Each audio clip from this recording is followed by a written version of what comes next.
Oi, gente! Novamente aqui com o nosso podcast. E hoje vamos falar na segunda edição de saúde emocional com a Luzia Buranelli. Vamos tomar a nossa dose de terapia hoje? Então vem comigo! Narcisismo. Terapia com Lu Buranelli. Com o apoio de Buranelli Seguros, Rafaela Sanitá Unhas, Restaurante e Pizzaria Ana Luísa e Fabriarte Móveis Planejados. Olá, tudo bem com você? Bom, já estamos com a Lu Buranelli e a gente vai falar de um tema bem forte dessa vez, hein? Certamente você já ouviu falar, já ouviu ou já cantou a música de Maiara e Maraísa que está estourando numa sucessão de Narcisista. Mas o que a gente quer saber, Lu? Responde aí pra gente. Quem são, o que vivem, como reproduzem, o que são, o que é e como resistir ao narcisista. Explica pra gente, Lu. Primeiramente, Lu Buranelli, a pessoa nasce narcisista? Sim, Cissa, ela nasce narcisista. É um transtorno de personalidade, né? Na verdade, é uma disfuncionalidade do que ela vê dela mesma, né? Ela vê ela mais perfeita, mais intocável, aonde todas as outras pessoas estão a seu dispor, né? Todas as outras pessoas precisam estar ali para fazer as suas vontades. E como assim que a gente consegue perceber desde criança como aquela criança com essa personalidade, como que a gente consegue identificar? Na verdade, eles dizem o seguinte, né, que uma pessoa ela só pode ser diagnosticada narcisista após os 18 anos, né, porque é quando todos os, vamos dizer assim, todos os parâmetros para essa pessoa, né, para esse adolescente, essa criança, ela é fechada, né? Então, assim, a gente tem que ficar realmente de olho, né, no comportamento dessa criança, porque com certeza ela vai ser uma criança onde ela não consegue sentir empatia pelos outros, né? Ela acha que ela é o centro do universo, ela é mais bonita, ela é mais tudo e, consequentemente, os pais têm que ficar muito ligados a essa criança narcisista, porque ela, consequentemente, ela vai fazer esses pais de escravo, como ela vai conseguir manipular esses pais a fazer tudo o que ela quer, né? Bom, e falando sobre comportamentos, é um tema que está em alta, que veio à tona, que está todo mundo falando, né? Narcisismo. E qual que é a diferença, Lu, de um narcisista por um psicopata? O psicopata, ele é mau por essência, né? Ele, na verdade, tudo que ele faz é muito pensado, né? É como se realmente, para ele, a vida e as pessoas têm que ser manipuladas. Ele manipula, né? Ele manipula, a gente chama o psicopata de camaleão, né? Porque ele tem várias caras. Porque o primeiro ponto que ele vai fazer é conquistar, né, a sua presa. Então, se ele quer conquistar, se a pessoa gosta de um cara que tem barba, ele vai ter barba.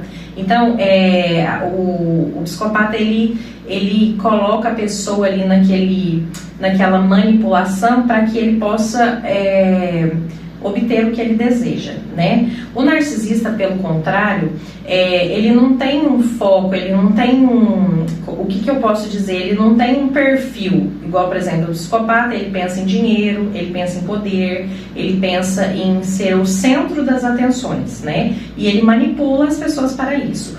O narcisista, como eu disse anteriormente, é uma disfuncionalidade de como ele se vê. Então, o narcisista acha realmente que Deus gastou um tempo a mais para fazer ele, entende? Então, o narcisista, ele quer aplausos, ele não quer manipular ninguém. Ele se alimenta do que as pessoas, do que as vítimas dele sentem por ele. Sente que ele é o máximo, sente que ele é insubstituível, que ele é o mais inteligente, que ele é o mais dedicado, que ele é o mais tudo, né? Então, essa é a diferença. O psicopata, ele tem metas, né? Ele quer ser rico, ele quer ser poderoso, ele quer estar no centro de tudo. E ele manipula todas as pessoas para chegar nisso. O narcisista, no entanto, ele quer aplauso. Ele já se sente o centro das atrações. ele já se vê como uma pessoa privilegiada e todo o resto é submisso a ele. E Lu, o narcisista, ele tem sentimentos, ele consegue formar uma família, ele consegue estar nesse núcleo? Não, ele não tem sentimento, mas ele consegue sim, estar nesse núcleo, porque a partir desse núcleo que ele consegue as suas principais vítimas, né? Porque ele precisa de tempo para conquistar essa vítima, para fazer com que ela se afaste de toda a família, para que ela não tenha ninguém para orientar ela do que essa pessoa é na vida dela, né? Então, assim, o narcisista, ele está no núcleo familiar. Aliás, eu acho que é o lugar que ele mais gosta de estar, né? Porque ele está sempre se relacionando com pessoas para quê? Para que ele possa fazer com que essa pessoa tenha os sentimentos que ele quer, né? Que ele é o máximo e tudo. Mas sentimento ele não tem. E com relação, assim, a relacionamento homem-mulher, ele consegue fixar, consegue firmar com uma só pessoa, ficar num relacionamento com uma só pessoa? Ele precisa ter 2, 3... como ele gosta de plateia, ele consegue ficar somente com uma pessoa por um tempo na vida? Sim, na verdade o narcisista, ele funciona da seguinte forma, né? Ele se dedica ao máximo à pessoa que ele está. Por quê? Ele primeiro ele estuda, né? Ele estuda essa pessoa, todas as fraquezas, tudo que faz ela sentir dor, né? Tudo que vai fazer com que ela realmente se torne vítima dele e que ela veja ele como centro do universo, né? Então, ele faz um mapeamento muito detalhado dessa vítima. Só que, quando essa vítima consegue perceber que ele é um narcisista e que ela começa a criar artifícios para se blindar, né? Dessa explosão de sentimento e de sentimento não, que ele não tem, para se livrar dessa explosão de como que eu vou explicar? Fugiu a palavra agora. Essa explosão de transtorno que ele cria na vida dela, ela já não é mais interessante para ele. Então ele muda de vítima. Ele deixa essa e muda de vítima, né? Então ele vai começar tudo de novo com uma outra pessoa.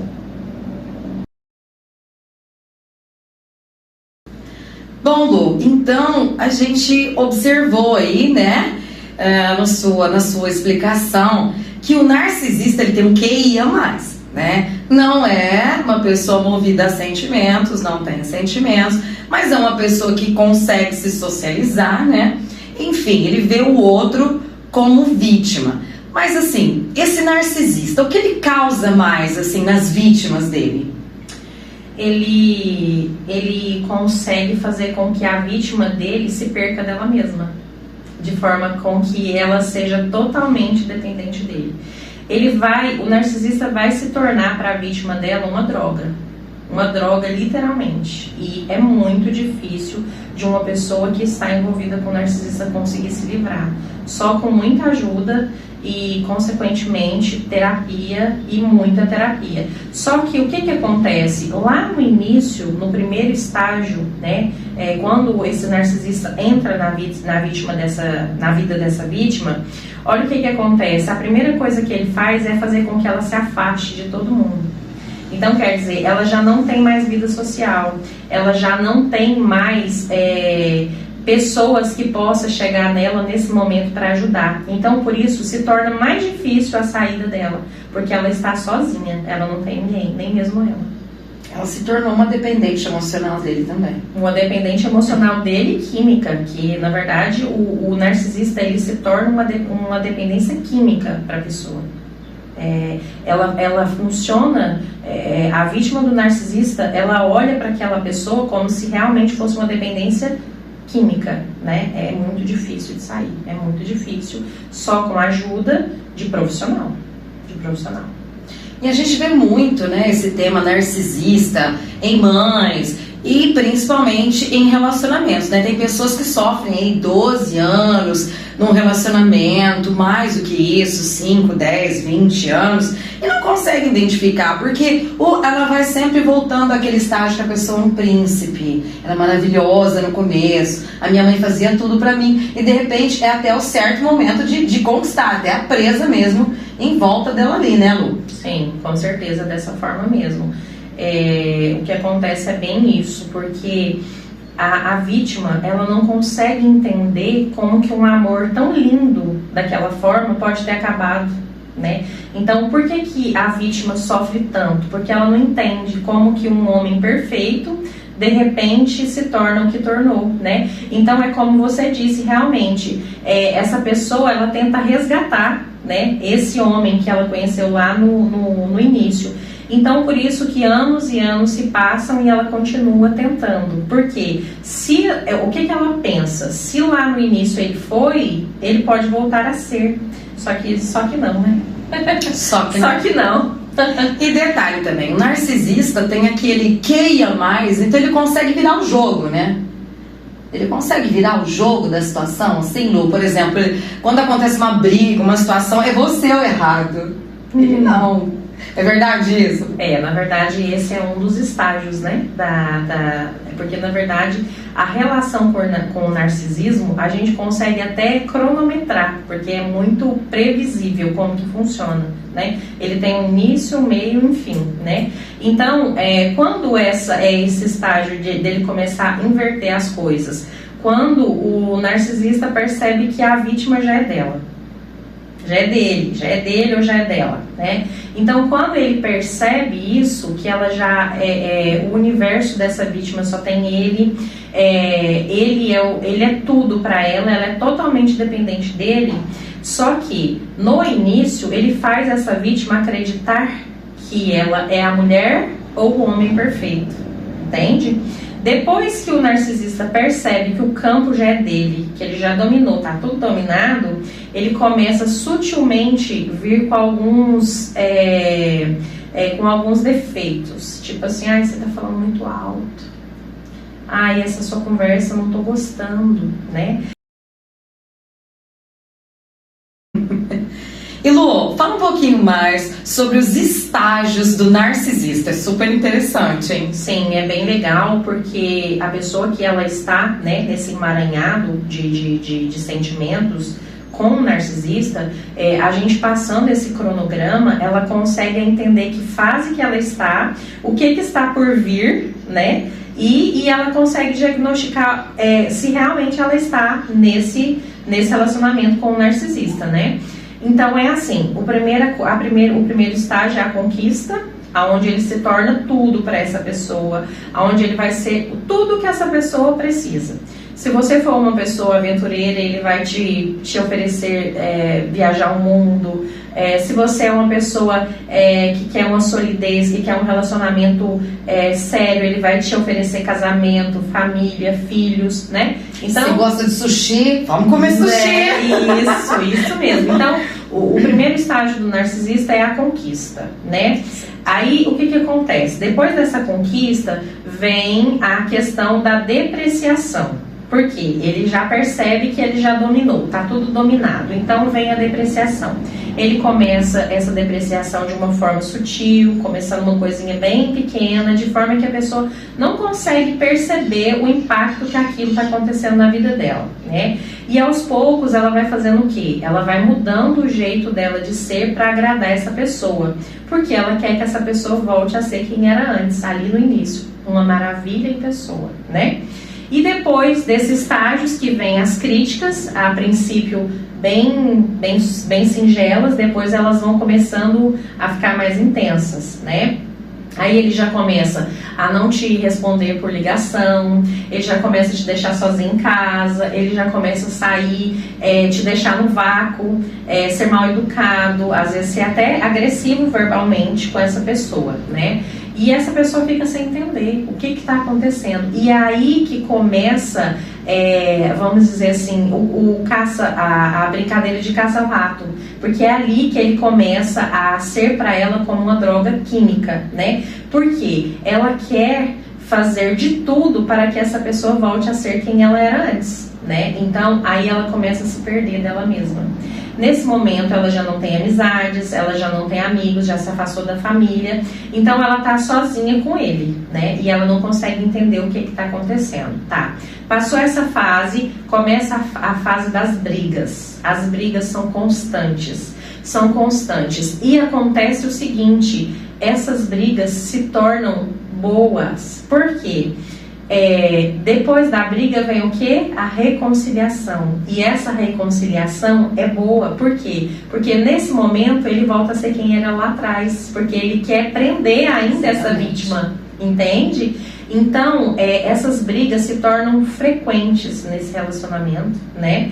E aí o que acontece? Por quê? Porque a reconciliação é boa, é gostosa, porque aí nesse momento, vamos dizer assim, a intimidade, a transa volta a ser como era antes, porque ali naquele momento ele tem que de novo trazer ela para ele, né? E aí depois dessas brigas constantes, que já está insustentável essa relação, né? A mulher já está no fundo do poço, né? Já nesse momento já com depressão, já não tem mais vida própria, já não tem mais estima, já pode ter tentado fazer alguma coisa porque ela não consegue entender como aquele relacionamento perfeito se tornou o que estava, o que está agora. E sem falar que o narcisista faz com que ela acredite plenamente que tudo aquilo está acontecendo por culpa dela. Por culpa dela. Entende? Ela é culpada de tudo. Ela é culpada de tudo. Então, nesse momento onde essa vítima já está no chão, né, como se diz, já não é, o joguinho dele já não faz mais sentido para ele, né, porque já não é mais interessante, porque ela já não esboça nem sentimento. Ela já é uma morte em pessoa. Então, ali naquele momento, ele vai embora. Forte, né, gente? Ô Lu, deixa eu perguntar pra você, como se livrar de um relacionamento narcisista? A criança, né? Vamos falar um pouco mais sobre a criança narcisista e a mãe. Mãe narcisista pega muito. Explica aí pra gente, Lu. Na verdade, a mãe narcisista pega bastante, porque a gente não consegue, eu acho que em qualquer fase é muito difícil, mas eu acredito que quando a gente ainda é adulto, ainda é mais difícil de você entender como que uma mãe pode ser como ela é. A gente não entende, porque quando se fala em mãe, a gente pensa ali em Nossa Senhora, né, uma santa, né? E tipo assim, como entender que a pessoa que está aqui nesse mundo para te dar toda a base emocional, para te dar todo o suporte para que você siga a sua vida, é uma narcisista, aonde ela vai tirar todo e qualquer mérito seu, né? Porque essa pessoa não vai ter estima, essa pessoa não vai ter confiança, vai ser uma pessoa super desconfiada, né? Que ela não consegue confiar nas pessoas. Porque se a mãe dela, que era para ser aquela fonte geradora de amor, não faz isso, como que ela vai confiar nas outras pessoas, né? Então, cresce uma pessoa totalmente frustrada, com dificuldade em relacionamento, com dificuldade em confiar, né? E o que a gente pode fazer, o que a gente pode falar para essa pessoa que descobre que tem uma mãe narcisista? Porque a essa altura a vida dela já está no inferno, né? Porque ela não consegue ver, vamos dizer assim, elogios, ela não tem elogio dessa mãe, ela não tem validação em nada que ela faz. Se essa pessoa, essa criança tira uma nota boa na escola, não fez mais que a sua obrigação, né? Se essa pessoa compra um carro, adquire uma casa, não fez mais que a sua obrigação, entende? Então, a filha de narcisista ou narcisista, ele não consegue reconhecimento em nada, né? E essa pessoa cresce totalmente frustrada, porque ela vai ficar o resto da vida dela tentando essa aprovação dessa mãe narcisista, né? E aí vem a dependência emocional, que faz com que essa pessoa não deslanche na vida, principalmente na parte financeira e nos relacionamentos, né? E é isso. Em relação à mãe, né? Em relação ao filho, né? Quando você começa a perceber características de uma criança narcisista, o que você tem que fazer? Redobrar o quê? Não punição, mas redobrar o seu comportamento, para essa criança entender que aqui quem manda é você, né? Ela vai ser sim narcisista, isso não vai mudar, né? Ela não vai mudar esse jeito dela, só que enquanto ela está com você, ela vai entender que ela tem que aceitar ordens. Não é fácil, gente, não é fácil. mas a gente tem que tentar, porque senão vira um relacionamento insuportável, insustentável, na verdade, né? Então você me perguntou sobre a mãe, que a gente já falou, sobre o filho. Qual foi a outra pergunta? Como se livrar de um relacionamento. Como se livrar de um relacionamento? Bom, nessa fase a gente tem a chamada pedra cinza. Tá, Luzinha, mas o que é essa pedra cinza? O que acontece? Assim como a gente já falou, o narcisista, ele se alimenta dos seus sentimentos, dos seus esboços de sentimento. Ele vai saber tudo que te entristece, todas as suas fraquezas, né? Então vamos supor que ele já percebeu que quando ele fala que você tá gorda, você desmonta. Você ali naquele momento se desestabiliza, né? Então assim, aquele olhinho do gatinho, do gato de botas que você faz é o que alimenta ele, entende? Então, o que é essa pedra cinza? É quando você começa, é um exemplo, e um conselho que eu dou para quem está nessa relação com o narcisista. Começa a notar todas as suas fraquezas e que você percebe que ele atinge aonde ele pega diretamente. Quando ele fala que eu sou gorda, quando ele fala que eu vou ser traída, que ele vai me trair, que ele vai me trocar por outra. Então começa a tomar nota dessas coisas e começa a se fortalecer, começa a se blindar, fazer como se você imaginasse uma bolha invisível aqui perto de você. Para quê? Quando ele fala com você, e mesmo que você está se roendo por dentro, você não esboça nenhum sentimento, você virou uma pedra cinza, você vai perder o interesse para ele. E é nesse momento que ele vai embora. Bom, gente, é um assunto muito forte mesmo. Eu bem sei, né? Já passei por um relacionamento assim, né? Tive que lidar com um narcisista e isso é uma situação bem complicada. Tudo isso que a Lu falou. E eu só consegui me livrar com terapia. E detalhe, se você tiver condições e oportunidade, pé na máquina, corre, não dê ouvidos, tá? Bloqueia celular, bloqueia WhatsApp, bloqueia redes sociais, sai fora, não dê oportunidade dessa pessoa falar com você nem 2 minutos, nem trocar uma palavra, porque a única maneira, você não dá condições para aquela pessoa, porque ele é um bom argumentador, muito bom de lábia, e você não vai conseguir competir com ele em nada. Então, corre, não fica perto, vai embora, dá linha na pipa, não deixa aquela pessoa se aproximar de você. Foi o que eu fiz e foi o que eu consegui, tá? Me livrar com isso, mas tudo isso mediante a terapia. Sem a terapia, hoje eu não sei nem como eu estaria.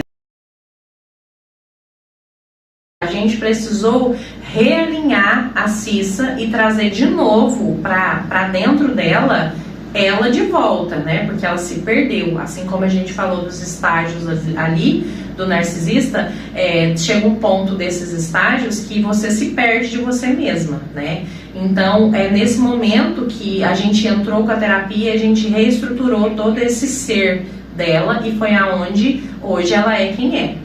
Então é muito difícil. Eu acho que hoje, com a divulgação da mídia, né, e do tema muito falado, as pessoas começam a perceber com mais rapidez, né, quando ela está lidando com um parceiro narcisista, né, e eu tenho certeza que essas pessoas vão realmente querer ajuda e vão correr desse cenário, porque se elas se mantiverem ali, ela sabe quais são os próximos estágios dessa vida, né? É uma vida totalmente sem luz, sem brilho, né? Chegando a essa pessoa, dependendo do nível que ela estiver, até em fazer uma besteira contra a própria vida, né? Então, assim, se atente a esses estágios que a gente falou aqui, né? Se você estiver nesse relacionamento, veja em que estágio você está e você já vai ter uma previsão de quais são os próximos. Então, tente sair disso, porque você sabe muito bem onde isso vai dar.